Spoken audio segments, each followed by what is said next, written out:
คุณเคยเจอคนสูงวัยที่ไม่น่านับถือบ้างหรือไม่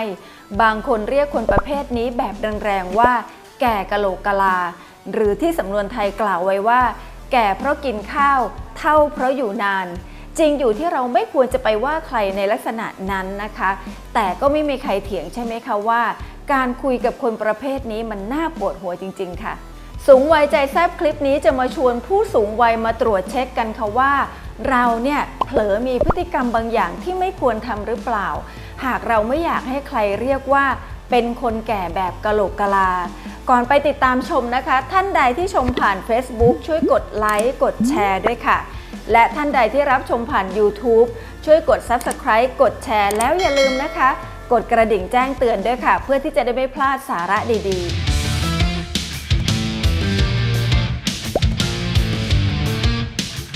สวัสดีค่ะรู้ไหมคะว่าพฤติกรรมน่าหงุดหงิดใจของคนแก่หรือผู้สูงวัยที่เห็นกันอยู่ทุกวันนี้นะคะ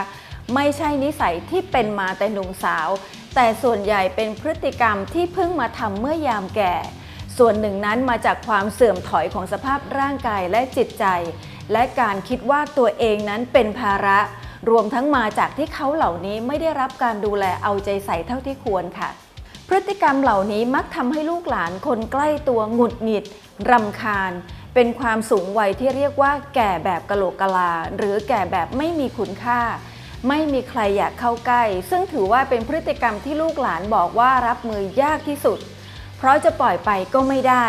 จะอยู่ใกล้ก็วางตัวลำบากแถมคนแก่เองก็ไม่ค่อยรู้ว่าตัวเองมีพฤติกรรมเหล่านี้ดังนั้นมาเช็คกันหน่อยค่ะว่าแก่แบบไหนคือแก่แบบกะโหลกกะลาหรือแก่แบบไม่มีคุณค่า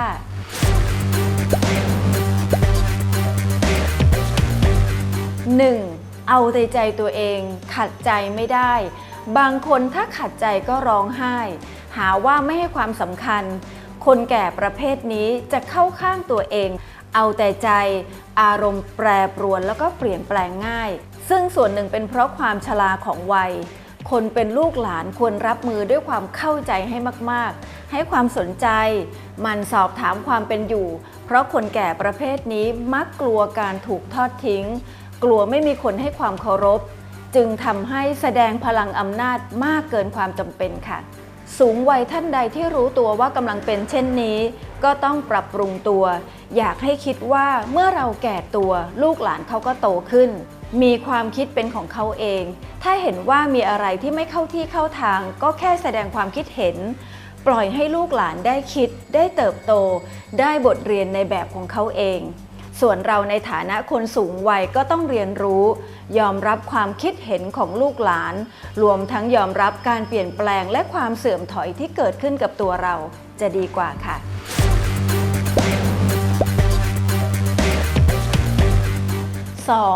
เรียกร้องความสนใจจากลูกหลานต้องการความรักความเข้าใจการดูแลจากคนรอบข้างจะเห็นได้ว่าผู้สูงอายุมักเรียกร้องความสนใจอาจเป็นเพราะว่าขาดการดูแลที่ดีหรือมีเวลาว่างมากเกินไปไม่มีเพื่อนจึงทำให้คิดมากและเกิดอาการเครียดจนรู้สึกว่าไม่มีใครรักเป็นเหตุให้เรียกร้องความสนใจจากลูกหลานกลายเป็นพฤติกรรมที่ทำให้ลูกหลานอาจรำคาญไม่อยากเข้าใกล้มากนักกลายเป็นช่องว่างระหว่างกันดังนั้นลูกหลานก็ต้องเข้าใจธรรมชาติของผู้สูงอายุหาสาเหตุว่าที่ท่านเรียกร้องนั้นเกิดจากอะไรและท่านเรียกร้องอะไรอยากได้ความสนใจแบบไหนซึ่งแต่ละบ้านก็จะคนละแบบนะคะลองหากิจกรรมที่สามารถทำร่วมกันได้ให้บ่อยขึ้นหาช่วงเวลาที่เหมาะสมพูดคุยกันอย่างเปิดอกก็จะทำให้ช่องว่างและความไม่เข้าใจกันดีขึ้นค่ะ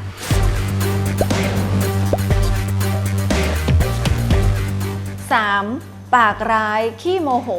บางคนเมื่อแก่ตัวลงแล้วจะโกรธและหงุดหงิดง่ายปากร้ายด่าไปทั่วควบคุมอารมณ์ไม่อยู่ที่เป็นเช่นนี้ก็เพราะร่างกายและจิตใจไม่สัมพันธ์กันใจคิดว่าตัวเองเป็นหนุ่มสาวแต่ร่างกายถดถอยทำอะไรไม่ได้ตามที่คิดจึงทำให้หงุดหงิดโมโหร้ายขึ้นมาแทนซึ่งสิ่งที่ลูกหลานและคนใกล้ชิดต้องทำเป็นอย่างแรกคือต้องเข้าใจนอกจากนี้สิ่งที่ทำได้ต่อมานะคะก็คือแสดงความห่วงใยทำดีด้วยเสมอเพื่อให้ท่านอารมณ์ดีขึ้น แล้วช่วยหาวิธีผ่อนคลายความตึงเครียดที่อยู่ในใจลึกๆค่ะส่วนผู้สูงวัยก็ต้องรู้จักพิจารณาอารมณ์ตัวเองต้องคิดดูว่าถ้าเราปากร้ายด่าเก่งโมโหเก่งอยู่บ่อยๆก็จะไม่มีคนอยากจะเข้าใกล้ไม่มีใครอยากจะมาดูแลถ้าเป็นแบบนี้คงไม่ดีแน่ค่ะถ้าเราอยากจะให้ลูกหลานเข้าใกล้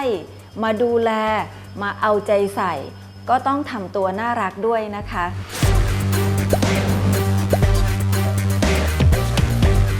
4. ดื้อรั้นหัวชนฝาคิดว่าตัวเองถูกต้องเสมอ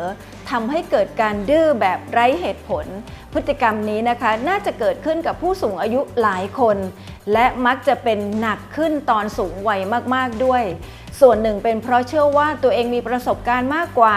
มีความหยิ่งในศักดิ์ศรีทำให้คิดว่าไม่จำเป็นต้องฟังใครแต่บางคนก็อาจจะเป็นด้วยอายุมากสมองเริ่มเสื่อมไปตามกาลเวลาทำให้คนแก่บางคนดื้อแบบไร้เหตุผลเหมือนกลับไปเป็นเด็กอีกครั้งค่ะแต่ไม่ว่าจะดื้อรั้นด้วยเหตุผลใดก็ตามขอให้ลูกหลานคนใกล้ชิดคิดไว้เสมอว่าท่านคือญาติผู้ใหญ่ของเราอาจมีบ้างที่น่ารำคาญหรือเราไม่ชอบพฤติกรรมแบบนี้แต่ก็ขอให้อดทนหรืออาจช่วยให้ท่านเนี่ยได้เจอเพื่อนหรือว่าเข้ากลุ่มทำกิจกรรมกับคนวัยเดียวกันการได้พูดคุยกับคนวัยใกล้เคียงกันบ่อยๆจะทำให้ความดื้อรั้นลดลงได้ส่วนคนที่อายุมากๆและมีพฤติกรรมเปลี่ยนไปเพราะสมองเสื่อมไปตามกาลเวลาอันนี้นะคะลูกหลานจะต้องพาท่านไปปรึกษาแพทย์เพื่อเข้ารับการรักษาอย่างถูกวิธีค่ะส่วนตัวผู้สูงอายุเองนะคะก็ต้องปรับอารมณ์ปรับความคิดลดทิฐิลดศักดิ์ศรีลงคิดเสมอว่าไม่มีใครอยากจะอยู่ใกล้คนที่ดื้อพูดอะไรก็ไม่ฟังแถมยังเชื่อว่าความคิดของตัวเองถูกอยู่ฝ่ายเดียวโดยไม่รับฟังเหตุผลของคนอื่นค่ะลองเช็คกันดูนะคะว่าเรามีพฤติกรรมทั้ง4แบบที่ว่ามาในหรือเปล่าไม่ว่าจะเป็น 1. เอาแต่ใจตัวเอง 2. เรียกร้องความสนใจ 3. ปากร้ายขี้โมโห 4. ดื้อรั้นหัวชนฝาหากเราไม่รู้ตัวแต่มีคนใกล้ชิดบอกว่านิสัยเราเนี่ยเปลี่ยนไปไม่ใช่นิสัยที่เขาเคยเห็นและรู้จักสมัยที่เรายังเป็นหนุ่มเป็นสาวแสดงว่าเรากำลังยอมให้ความเสื่อมถอยทางร่างกายมีบทบาทเหนือจิตใจเราแล้วฉะนั้นเราต้องระวังอย่าให้ความเสื่อมถอยของร่างกายมาเปลี่ยนพฤติกรรมเราได้จนทำให้เรากลายเป็นคนแก่ที่ไม่น่ารักในสายตาของลูกหลานเชื่อเถอะค่ะว่าเราสามารถเลือกได้ว่าเราจะอยู่อย่างมีความสุขให้ลูกให้หลานรักหรือจะแก่แบบกะโหลกกะลาและไม่มีใครอยากจะอยู่ใกล้สวัสดีค่ะ